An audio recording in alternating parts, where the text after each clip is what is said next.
fazei discípulos. E fazer discípulos, quando a gente ouve essa palavra, uma ordem que Jesus deu para que pudéssemos cumpri-la. Você que trouxe a sua Bíblia, eu quero ler 2 versículos com você. Se você pode, abra aí no livro de Mateus, no capítulo 28. Jesus se reencontra com os seus discípulos, e neste reencontro, ele passa um tempo com eles e dá algumas ideias, ele dá algumas informações, e também ele dá a eles algumas coisas que eles deveriam fazer. E dentre estas coisas, um texto clássico que eu gosto muito de citar, quando Jesus diz: eu estou com vocês todo o tempo, até a consumação dos séculos, ou até o fim dos tempos. Ele cita isso aqui, mas no versículo 19 de Mateus. Se tiver alguém sem Bíblia do teu lado, se você puder repartir a leitura, por favor, faça isso, se assim for possível. São 2 versículos apenas, é muito conhecido, mas é bom lermos juntos. Mateus, capítulo 28, versículo 19 e 20. Nos diz assim a palavra: portanto, Jesus falando com seus discípulos, portanto, vão e façam discípulos de todas as nações, batizando-os em nome do Pai e do Filho e do Espírito Santo. Versículo 20, veja que interessante que Jesus diz: ensinando-os a obedecer a tudo o que eu lhes ordenei, e eu estarei sempre com vocês até o fim dos tempos. Só até aí. Só esse final de texto aqui já dá para a gente pregar aqui pelo menos uns 20 minutos. Porque é bom saber que Jesus está com a gente todo o tempo. Inclusive aqui nessa noite, Jesus está conosco. É bom saber. Ele se importa comigo, se importa contigo. E é interessante que, nessa questão que ele falou de ir e fazer discípulos, essa expressão discípulo, quando nós o falamos, é muito, no português, ela é muito simples pela profundidade da palavra. Pra você ter uma ideia, lá em Israel, naquela região, isso também foi cultivado bastante no Oriente, por exemplo, Japão, China. Quem já assistiu aqueles filmes de Kung Fu, aqueles filmes de Karatê, os caras, eles ensinam e formam os seus discípulos. É interessante que quando, naquela época, preste atenção, você vê como é profunda essa palavra discípulo.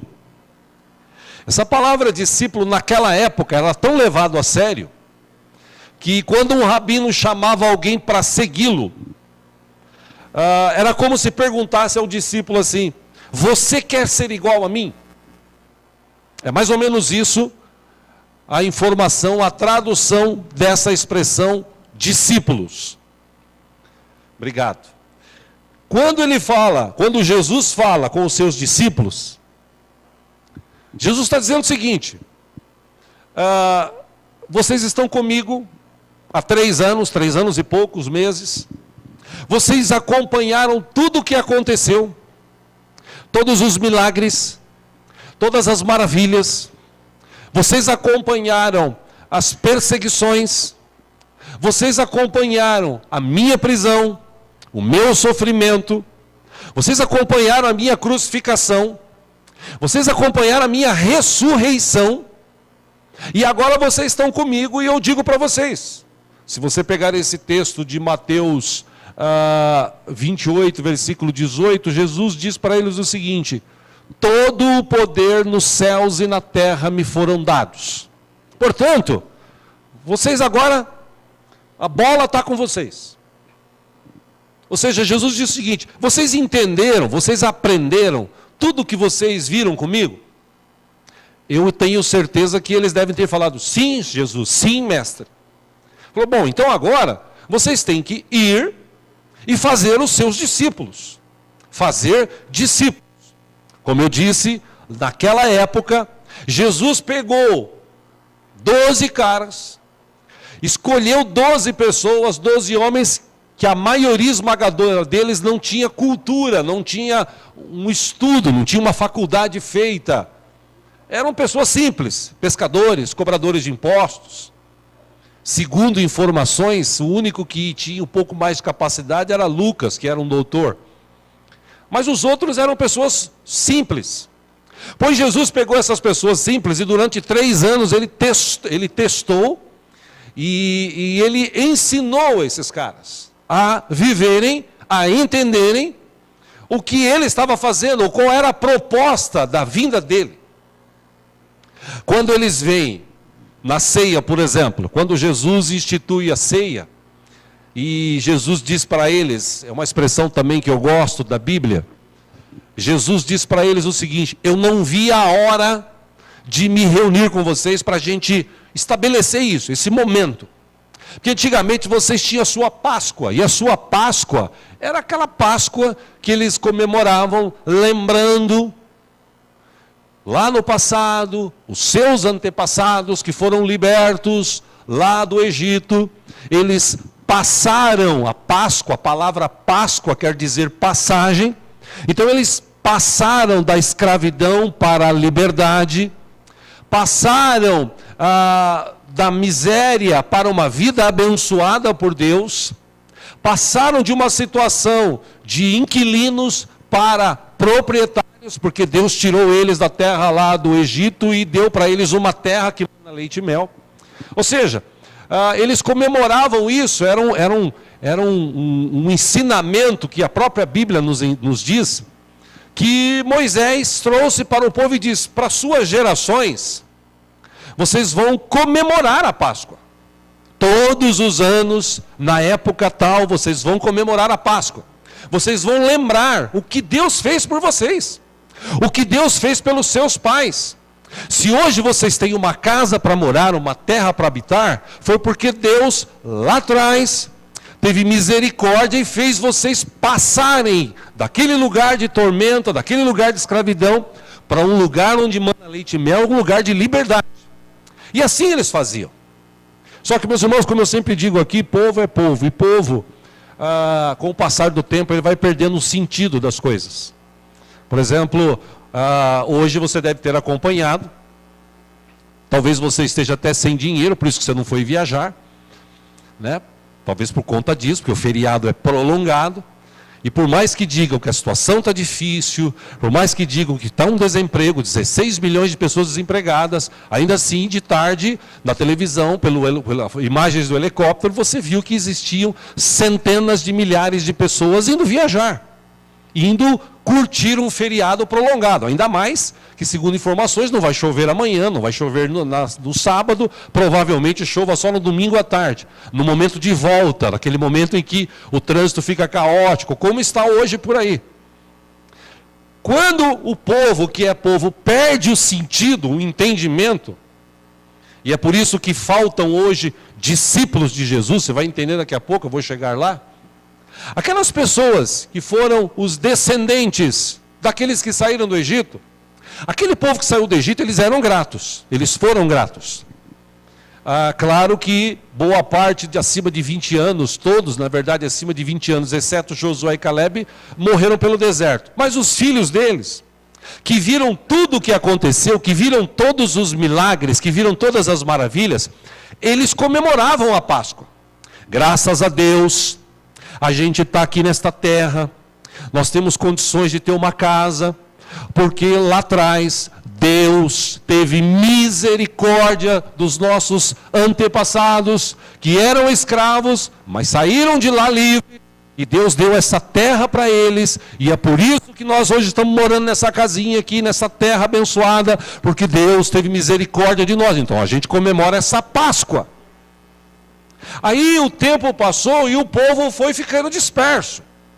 Até que vem Jesus, e nos 3 anos e pouquinho que ele viveu o seu ministério, ele pega esses 12 homens, um deles, você sabe, o traiu, Mas ele pega os 12 e tenta mostrar para eles, naquele momento da ceia, ele diz: eu não vi a hora de estabelecer esse momento com vocês. Porque aquele ritual de Páscoa, de passagem que vocês tinham, isso vai ser renovado, vai ser restabelecido. Tanto que Jesus fala assim: este é o cálice no meu sangue, da nova aliança que eu tenho com vocês. Eu vou estabelecer hoje uma nova aliança com vocês. Então, todas as vezes que vocês se reunirem, não precisa ser mais uma vez por ano, todas as vezes que vocês se reunirem como igreja, como povo, comemorem. O quê? A gente era escravo do pecado, e Jesus veio e tirou a gente da escravidão, colocou a gente num lugar de honra diante de Deus, purificou os nossos pecados e abriu um novo e vivo caminho para a gente ter contato direto com Deus. Então, o que o povo cristão, que cristão, a própria palavra já diz, cristão descende de Cristo. Então, se você e eu, se nós somos cristãos, nós, nesse momento de Páscoa, o que a gente devia fazer? Encher o tanque do carro e ir para a praia? E ir para o campo? Não, o que a gente devia fazer, pelo menos na Páscoa? Eu deveria ir à igreja. Eu deveria realizar o melhor culto que eu pudesse realizar, agradecendo a Jesus, porque eu estava condenado à morte eterna longe de Deus. E Jesus veio e abriu a passagem para que da morte eterna eu pudesse viver a vida eterna com Deus na presença dele. Amém? Então, partindo desse princípio, todo rabino naquela época, ele acreditava que os seus discípulos poderiam aprender o que ele sabia. Por isso que quando a gente fala, por exemplo, usa essa expressão, eu já preguei aqui no passado sobre isso, quando a gente usa essa expressão, legado. Uma vez eu preguei aqui, qual é o seu legado? O que você está deixando de legado? Porque Deus, quando te fez, te capacitou. Você tem um talento, você tem um dom. Então, qual é o legado que você vai deixar para as pessoas? Para os teus filhos, por exemplo, para os teus netos. Para as pessoas com quem você se relaciona. Qual o legado que você vai deixar? E esses rabinos, eles acreditavam que quando os seus discípulos convivessem com eles diariamente, eles aprenderiam alguma coisa com eles e eles estariam passando tudo aquilo que eles aprenderam com os antepassados. Então, se você imagina, dos 12, um traiu Jesus e acabou se matando, mas os 11 homens, aqueles 11 homens, quando Jesus se reencontra e diz, ide e fazei discípulos, quando Jesus disse, batize-os em nome do Pai, do Filho e do Espírito Santo, quando Jesus diz e usa essa expressão que é interessante, que está no texto aqui, ensina-os a obedecer a tudo o que eu já ordenei, tudo que vocês aprenderam. Ou seja, vocês têm que ser um modelo para eles. Por isso que igreja, infelizmente no século 21, a igreja hoje era para ser, eu não vou generalizar aqui, porque é óbvio que existe ainda gente boa, e graças a Deus, muita gente boa dentro de igreja. Mas com o passar do tempo, essa mistura de trigo com joio, ela aumentou muito. E a igreja era para ser um modelo para o mundo. Do que? De anticorrupção, de antinegociata, de vida de verdade, sem mentira, de vida de amor, vida de perdão, vida de misericórdia, como Jesus, que era o modelo de Deus para nós, aqui na terra viveu. Você fala, mas Jesus, né, pastor? Jesus era Jesus. Sim, Jesus era Jesus. Como Elias na época dele. Elias era Elias.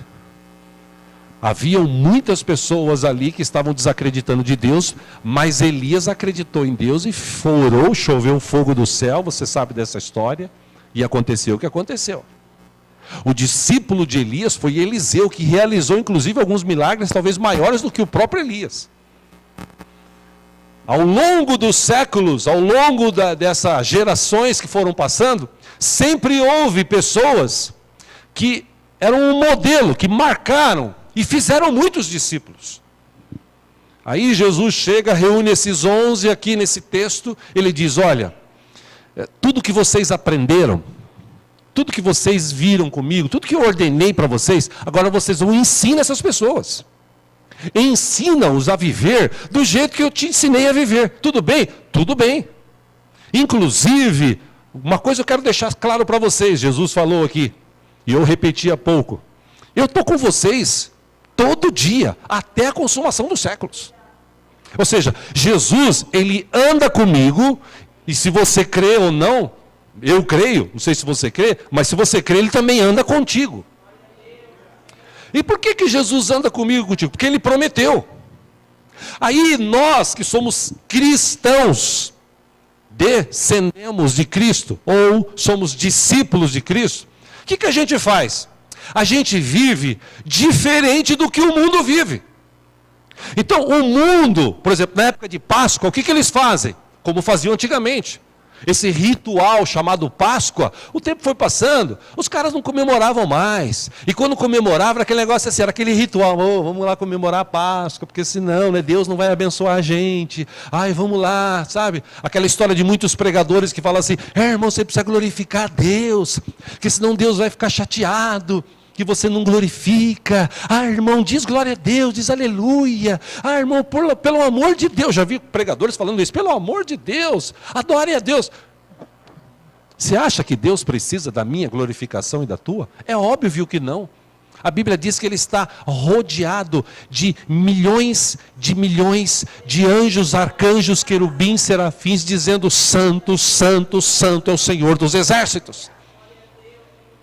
Agora, quando eu e você, com o coração aberto, arrependido, nos colocamos diante dele e falamos assim, bendito seja o teu santo nome, Deus, obrigado, tu és o meu Deus, o meu Senhor, obrigado porque era para eu estar na cruz, mas o Senhor mudou a minha história depois da cruz. Se nós entendêssemos isso, foi aquilo que eu falei domingo, o culto devia ser assim, uau!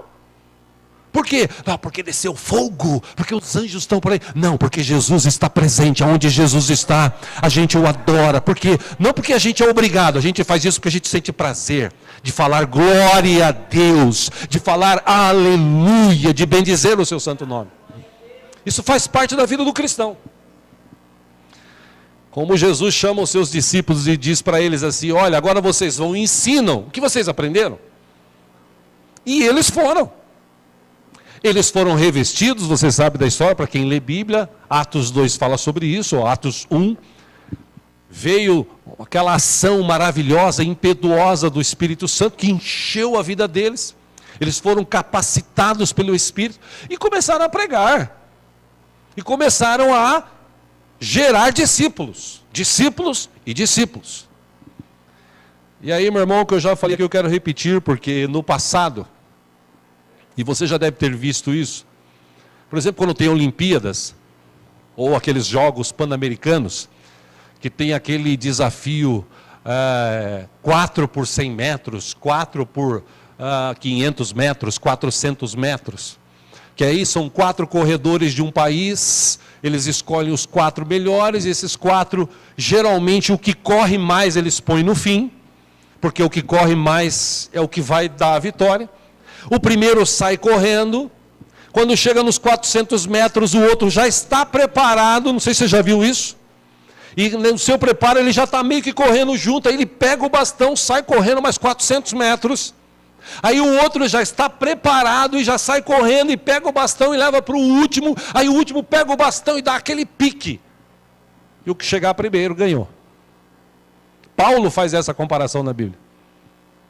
Porque se nós recebemos desses homens do passado, que trouxeram o Evangelho de Cristo e alcançou a minha vida e a tua vida, o que era para a gente fazer agora?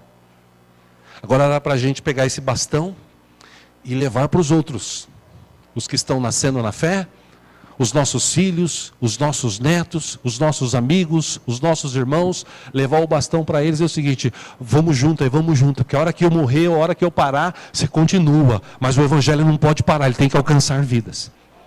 E de que forma que vai alcançar? Porque esse Evangelho alcançou a minha vida, Mudou a minha história. E por conta dele ter mudado a minha vida e a minha história, então eu estou levando esse evangelho para você, porque eu quero que ela mude também a tua história e a tua vida. O evangelho de Jesus Cristo, o evangelho vivo. Era para ser assim. Mas infelizmente, nos dias de hoje, e a Bíblia diz que isso ia acontecer, ela previu que isso ia acontecer, que nesse final de tempos, muitos iriam esfriar na fé. Muitos iriam desistir de sua fé. Muitos estariam vivendo a sua vida nesse momento de zona de conforto. Nesse século 21, o que manda é o egocentrismo. É aquele negócio assim, é cada um por si e Deus por todos. E na verdade, como eu já disse aqui também outras vezes, evangelho é aquele negócio dos mosqueteiros. Um por todos e todos por um. Porque Jesus morreu por todos. Então agora todos aqueles que têm Jesus, vamos lutar para que esse evangelho, para que essa morte não fique em vão, que alcance outras pessoas, que possam alcançar outras pessoas, que possam alcançar outras pessoas, e vão alcançando pessoas atrás de pessoas, pessoas atrás de pessoas. Por quê? Porque nós somos discípulos. A gente ensina para eles o que nós aprendemos.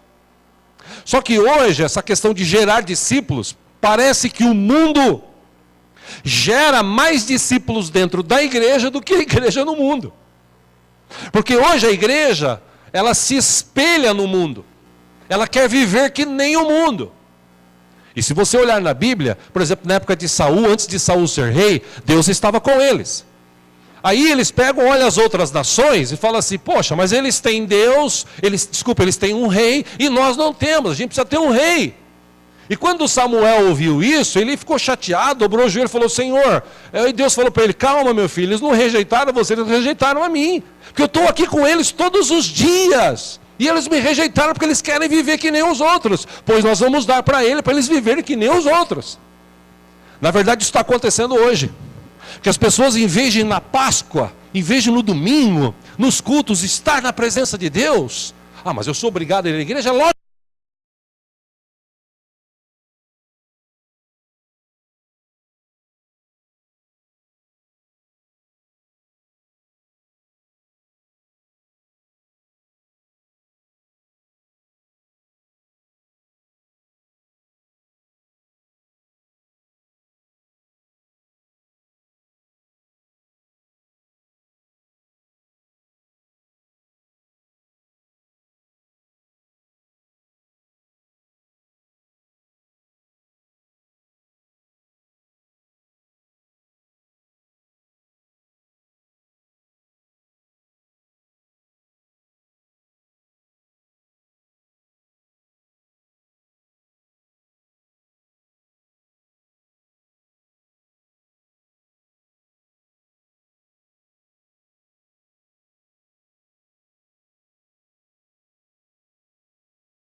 Oh, olha que diferente que está o ambiente. Ah, se nós tivéssemos realmente essa presença poderosa de Cristo em nós todo o tempo, Porque tem crente que só tem no domingo. Outros, quinta e domingo. Mas se nós tivéssemos essa presença conosco todos os dias, porque Jesus falou, estou com vocês todos os dias. Ele está conosco. Resta saber se nós estamos com Ele. Porque se nós estivermos com Jesus, as coisas velhas vão passar. E a gente vai a cada dia levar pessoas para servir ao Senhor. Como? Sendo um modelo para elas. Elas vão olhar para a gente e falar assim, não, eu gostei. Porque como diz lá em Atos 2, Atos 2, o último versículo, acho que 47, 46, 47, Atos 2, a Bíblia diz que a igreja da época caiu na graça do povo. O povo olhava eles, unidos, comendo, bebendo, orando, louvando, ajudando uns aos outros. Ele falou, esse negócio de igreja, a primeira igreja que se fundou ali, era um negócio tão gostoso, que o povo, a igreja caiu na graça do povo. Aí o povo olhava e falava assim, não, eu tenho que conhecer isso aí, o que está acontecendo? Porque não é a questão de placa, não é a questão de local, não é a questão do pastor, a questão é a igreja. E igreja somos nós. Isso aqui são 4 paredes, igreja somos nós. Nós fazemos parte da igreja de Cristo nessa terra. Ou a gente vai chegar no céu, e quando chegar no céu, Jesus vai falar assim, entra para o gozo eterno. Por quê? Porque quando eu tive fome, você me deu de comer. E quando eu tive sede, você me deu de beber. Quando eu estava lá preso, você foi me visitar. Quando eu estava doente, você foi lá me ver. Quando eu estava nu, faltando roupa, você me vestiu. Isso é evangelho. E os discípulos de Jesus fazem isso. É verdade que hoje a gente vive pessoas que se dizem cristãs, mas elas querem cada uma resolver os seus problemas. Comprar as coisas para si, ter as coisas. Aí junta dinheiro, aí eu vou viajar, aí eu vou curtir. Enquanto isso, as pessoas que estão do nosso lado, que poderiam encontrar Jesus em nós, elas não encontram. A gente precisa rever esse cristianismo que nós estamos vivendo hoje. Por isso que Jesus falou, ide e fazei discípulos. Os discípulos fizeram. Alguns de vocês que estão aqui são discípulos da igreja, que foi aberta lá atrás. E a gente tem dado continuidade. A pergunta é, onde estão os seus discípulos?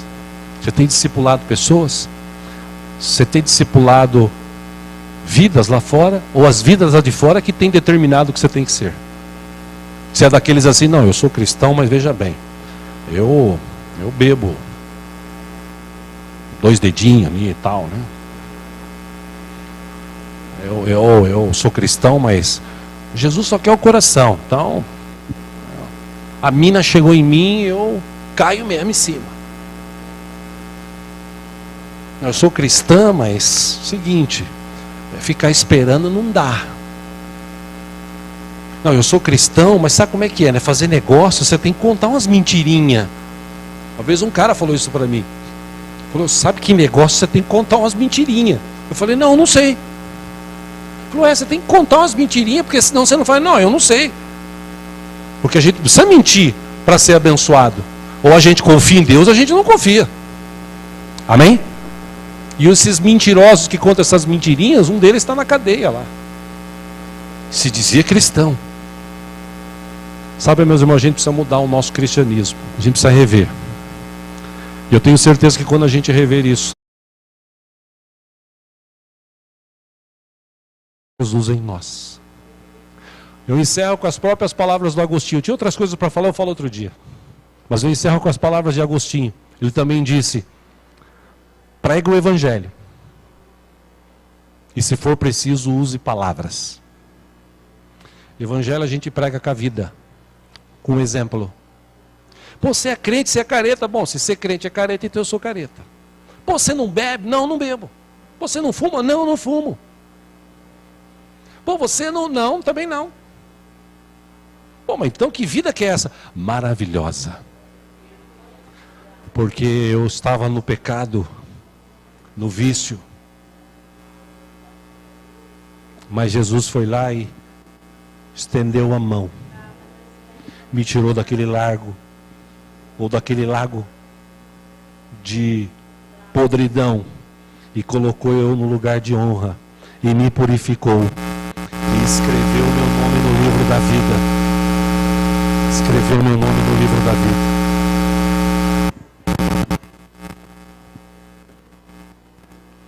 Daí em diante, a minha vida agora é uma outra vida. Agora eu sou discípulo do Mestre. Já não sou mais eu que vivo, agora é Cristo que vive em mim. Amém? Essa é a geração que a gente pode levantar nesta igreja e também neste século em nome de Jesus. Vamos orar? Vamos ficar em pé juntos?